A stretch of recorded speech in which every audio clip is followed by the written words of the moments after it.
നമ്മുടെ ലൈഫ് നമ്മുടെ കയ്യിൽ നിന്ന് ജസ്റ്റ് ഒന്ന് ഒരു സെക്കൻഡിലോട്ടോ അല്ലെങ്കിൽ 2 സെക്കൻഡിലോട്ടോ സ്ലിപ്പായി പോകുന്ന ഒരു അവസ്ഥയാണ് ശരിക്കും പറഞ്ഞാൽ ഈ സൂയിസൈഡൽ തോട്ട് നിങ്ങൾക്ക് വന്നിട്ടുണ്ടെന്നാണെങ്കിൽ നിങ്ങൾ ലൈഫിൽ തോറ്റു എന്നാണ് അർത്ഥം.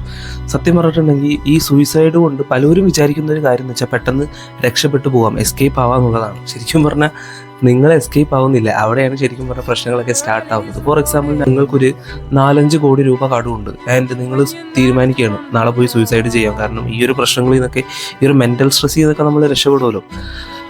കഴിവ് ഉണ്ട്, അതായത് ആ കടം കാണിച്ച് തീർക്കാനുള്ള വഴികളുണ്ട്. പക്ഷേ ഇതിൽ നിന്ന് രക്ഷപ്പെടാനായിട്ട് പെട്ടെന്നൊന്ന് പോയി സൂയിസൈഡ് ചെയ്യുക. നിങ്ങൾ സൂയിസൈഡ് ചെയ്തു, നിങ്ങൾ രക്ഷപ്പെട്ടു, നിങ്ങളുടെ കാര്യം അതെങ്ങനെയാണെങ്കിലും ആയിക്കോട്ടെ. പക്ഷേ നിങ്ങൾക്കൊരു ഫാമിലി ഉണ്ടെങ്കിൽ ആ ഫാമിലി ശരിക്കും പറഞ്ഞാൽ എന്ത് തെറ്റാണ് അവർ ചെയ്തിരിക്കുന്നത്? സോ ഇങ്ങനത്തെ മണ്ടൻ തീരുമാനങ്ങളൊന്നും നിങ്ങൾ എടുക്കാതെ, അതായത് ലൈഫിന് ജസ്റ്റ് ഒരു ഫുൾ സ്റ്റോപ്പ് ഇടാതെ നിങ്ങളൊരു കോമയാക്കി അതിനെ കൺവേർട്ട് ചെയ്ത് നോക്കി. നിങ്ങളുടെ ലൈഫ് ഇനിയും പോകും ഫ്രണ്ടോട്ട്.